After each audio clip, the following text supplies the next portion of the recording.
back to Rating the List, where we review, discuss, and reimagine popular movie lists objectively. We're your hosts. I'm Jerry. And I'm Brad. And on this episode, we'll be exploring number 19 from AFI's 100 Years, 100 Passions, the 100 Greatest Love Stories of All Time. All right, and number 19 is Ghost, released in 1990, directed by Jerry Zucker, starring Patrick Swayze, Demi Moore, and Whoopi Goldberg. The synopsis for this romantic fantasy drama is as follows. Banker Sam Wheat, played by Patrick Swayze, and his artist girlfriend, Molly Jensen, played by Demi Moore, renovate and move into a Manhattan loft with the help of Sam's friend and coworker, Carl. One night after attending the theater with Molly, they are mugged and Sam is killed. Sam is shocked to find he is a ghost, but when angels arrive to take his soul, he returns to Molly. Weeks later, Carl takes Molly out for a walk. The mugger enters the apartment a few minutes later, searching for something. Sam scares Molly's cat into attacking him, and the mugger flees. Sam follows the mugger, Willie Lopez, back to his apartment and learns the mugging wasn't random when Willie makes a call and discusses returning to the loft. After leaving Willie's apartment, Sam comes across Oda Mae Brown's psychic reading parlor. She is a fake, pretending to commune with the dead for financial gain. When Oda Mae hears Sam's voice, she realizes she must have inherited her mother's true psychic gift. After Sam keeps her up with his singing, Oda Mae agrees to tell Molly about Willie. Molly passes the information on to the police, but is informed of Oda Mae's lengthy criminal record. Molly gives up, believing she's been deceived. Sam becomes furious when he learns Carl is working with Willie, and he had him attack Sam to obtain his book of bank passwords so he can launder money for drug dealers into a fictitious account under the name Rita Miller. Determined to protect Molly, Sam enlists the help of a tormented, violent ghost who teaches him how to move ordinary objects. Sam convinces Oda Mae to pose as Rita Miller, close out the account, and give the money to charity. Sam starts to haunt Carl, who becomes frantic to find the lost money. Carl visits Molly and learns Oda Mae posed as Rita Miller. Sam warns Oda Mae about Carl and Willie just before they arrive. Sam taunts Willie, who runs into the street and is hit by a bus. After Carl flees, demons drag Willie's soul to hell. After Molly calls the police, Oda Mae lets Sam inhabit her body so he can dance with Molly. This unknowingly saps his energy. Carl forces his way into the loft, and Molly and Oda Mae flee upstairs to another apartment under construction. Carl holds Molly at gunpoint and demands Oda Mae give him the money. Sam, now recovered, frees her and pushes Carl into a scaffold. Carl is impaled by a sheet of glass and dies. Demons take Carl's soul to hell. Sam finds Oda Mae and Molly, who can now also hear him. Sam and Molly share a kiss, and Sam walks into the light to join the angels in heaven. So, I love this movie. It's really good. It holds up. Yeah, so we had a movie recently in the same year, Pretty Woman, that we didn't feel held up. No. This one definitely does. This really does. This movie's great. The chemistry between Demi Moore and Patrick Swayze is great. Off the charts. And really great. Between him and Whoopi Goldberg is great. Yeah, you've got a great supporting cast. Tony Goldwyn is really, really great in this movie, to the point where he kind of got typecast a little bit. The late great Vincent Schiavelli plays the ghost who's on the subway, who teaches him how to be able to move things, which becomes a huge plot point later in the movie. He's great. Yeah, he was in a lot of stuff. He passed away a few years ago. Really, really great character actor. Very recognizable. If you see him, you know who he is. Yeah. You think I jumped? Yeah. Yeah. One of the things I really appreciated about this movie that I kind of noticed in the rewatch is, in a lot of these movies, the way the sex scenes are handled is kind of, they're overcome by passion or whatever. In this movie, there's just a couple, sex scenes, and they're not explicit at all. But so sexy. But they're really joyful. Yeah, you feel like that the couple really loves each other. Yeah, when you're in love with someone, sex is really joyful. It's a very enjoyable experience. You're connecting with each other and you're having a good time. And it's not just about, you know, a lot of movies, it's really just about the physical act of it, which is the ripping the bodice kind of situation. Yeah, the like, I can't help myself. I'm overcome with. But this one is, it's clear they've been together for a while. Their relationship has progressed to the point where they're moving in together, so they're kind of taking another step. Their interactions with each other are playful. It's a real friendly. It feels like a real relationship. It feels like a real relationship. It's lived in, and when they do have those couple of sex scenes, the one that everyone knows is, you know, with the you know, the clay wheel and all that stuff, which has been parodied so many times, but it's sexy and it's great. It's a really good scene. It is. It's a very sexy scene and beautiful. Right? There's an entire generation that only knows Unchained Melody from that scene in this movie. Yeah, I think I'm one of them.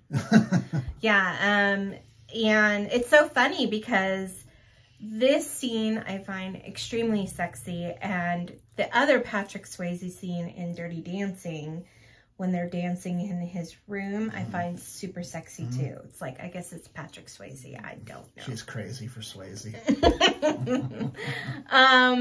So this movie is very good. It also deals with afterlife without being religious about it. Yeah, I mean, it's the, you know, Judeo-Christian concept of heaven and hell, but it's not overtly religious. It doesn't throw things in your face.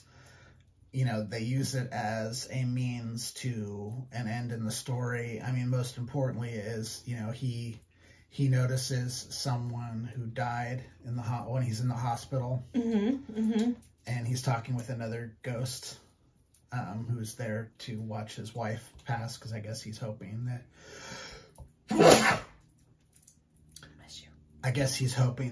you know, she is going to, when she passes, he'll get to see her and go with her.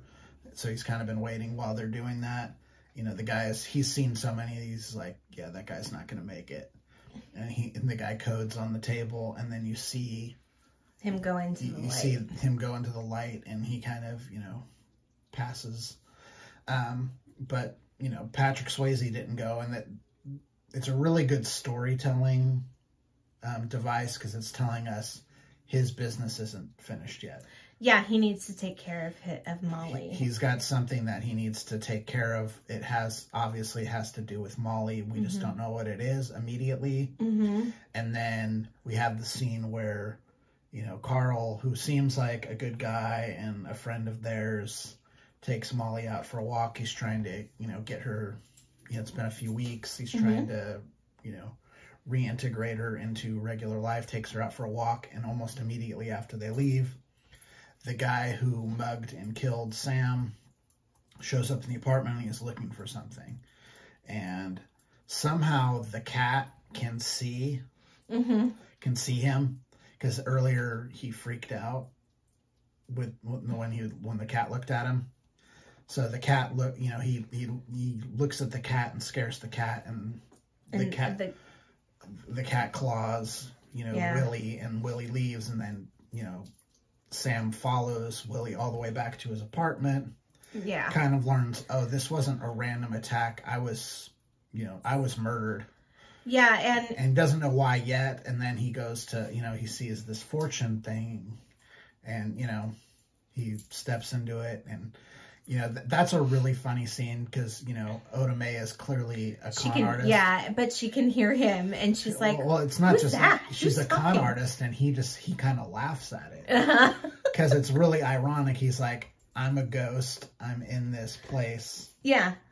And she's faking it. And then he starts, you know, he makes some kind of mention, like, you know, like, what a load of crap or something. And she hears him. And she goes, okay, who's that talking? Whoopi Goldberg is so fantastic in this movie. She is so funny. She's so great. Did she win the Oscar for this? She did win the Oscar. Best Supporting Actress. She was really good in this movie. She's fantastic in this movie. Not only like she, you know, she just plays a really interesting character, but you know, like I think my favorite scene of hers is when later when he comes back and she now realizes she has a gift and other ghosts realize she has a gift. So they're actually showing up. Yeah. So she's actually doing the thing. Like, you know, she's legitimately a medium now. Yeah. And like this one guy, like, you know, goes into her body and she emulates him and it's great. Yeah, and he's like, girl, what'd you do to your hair? Yeah, and then he goes from that to kicking him out and then freaking out, and her reaction to it's just so perfect. And then Demi Moore, like I think her performance is kind of understated because basically she's a mourning woman. Yeah, she's absolutely grieving and she's trying to figure things out. How many times she had to put on the waterworks? Yeah. Like she cried like through this whole movie like that. It was very moving and very believable. Yeah. And then you have the scene where, you know, Carl is trying to seduce her and it makes sense that she would kind of fall under that. She's alone. She's missing. He's taking advantage of her a little bit, and you know that whole scene is like with how Patrick Swayze kind of uses his ability for the first time. You know, he pushes the picture over so she sees him, and then she's like, "What am I doing?" Yep. It's really great. Another great scene is when Carl realizes that he's just lost a bunch of money and he's just sweating and freaking out.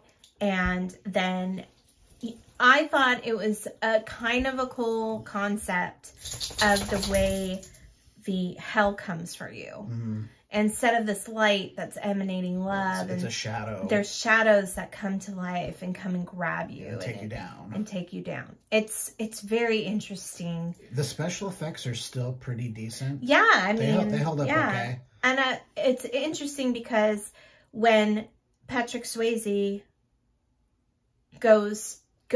finally goes at the end, you could see people. Yeah. There's people up there. There's like people there. Other people who they're either angels or people that just passed who are coming up to, you know, pearly gates or wherever it is. Or people he knows. Or people he knows. There's something there. There's, you know, he's going into this new life. Yeah. Yeah. This is a really good film. It's a very good film. Really enjoyed it. This is finally a film on this list that's probably placed around where it should be. Yes, agreed. On the high side. Yeah. I gave it a 75. Jerry gave it an 87. I think it's just kind of semantics. I mean, 75 is a really good score. That is a good score. The list score is 81. We both really enjoyed this. I hadn't seen it in a while when we watched it recently, so it was a good experience to return to it.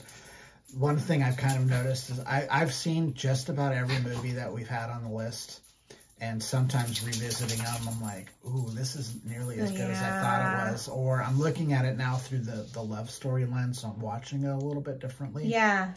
I've also had the opposite effect. Like movies I've seen before that I was like, eh. But now you're looking at it as a more mature woman. Like, I don't think it's on the list, but The Notebook, that really got me. Because when I watched it in the movie theater, I don't know what was going on in my life, but I really was like not into it. And I was like, eh. And I watched it, like a year ago or something, and I was a complete mess. So, yeah. Yeah. Well, I mean, this is why you really should revisit movies throughout your life. The movie that you saw when you were 22 is different than what it's going to be when you're 32, 42, and so on. Your life experience will absolutely color what you're watching. A movie will hit you at the right time in the right place, and you'll finally really see the message that the filmmaker was trying to see. It's always really interesting. I think that's like mostly with art. Yeah. You know, whether it's music or movies or, you know, it can hit you different. What was that one? There was a meme where he was like, oh, now I'm on the parent side or something. I can't remember what it was, but it was funny. Yeah. Anyway, so that's... I think it was about Nurse Ratched. Yes. Yeah, like, okay, you could kind of understand now where I she's get, coming from. Now that I'm older, I kind of get, I'm kind of on her side Yeah. a little bit. Yeah. So that's all we got to say about Ghost. If you have comments, if you agree with us or disagree with us, please leave a comment. Please subscribe to our channel. If you'd like to email us directly, please do so at ratingthelist@gmail.com. But for now, I'm Jerry. And I'm Brad. And we're Rating the List. We'll see you next time. Bye. Bye.